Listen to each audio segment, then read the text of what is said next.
Amerikaga kelib ulg'ayganimda aynan qiziqishlarim o'zgarganidan sezganman. Ilgari yangi kiyimlar, shirinliklar yoki chiroyli narsalar meni xursand qilsa, endi esa oshxona anjomlari va uy dekoratsiyalari meni haqiqatdan ham quvontiradigan bo'lib qolgan. Bugun ham mana shunday kayfiyatda yangi uyimiz uchun narsalar olishga HH Home Decor magaziniga keldim. Uyimdan 40 minut uzoqda bo'lsa ham sovg'a kerak bo'ladimi? Uyimga dekor va idishlar kerak bo'ladimi? Albatta erinmasdan kelib ketaman. Bugun ham mehmonlar kelganda tortiq qiladigan chiroyli idishlar olishga keldim.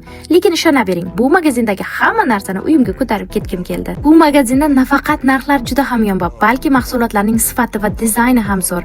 Ayniqsa oshxona jihozlari va chinni idishlar juda ham yoqdi.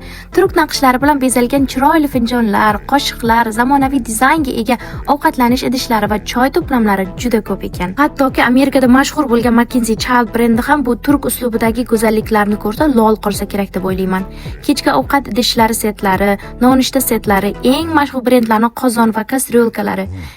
Qisqasi har bir oshxonani sevadigan ayol kishiga bir olam quvonch beradigan joy ekan. Bugun xaridimdan juda ham xursand bo'ldim. Agar siz ham uyingizga yangi shukuh bag'ishlamoqchi bo'lsangiz, HH Home Decorga kelib ko'ring.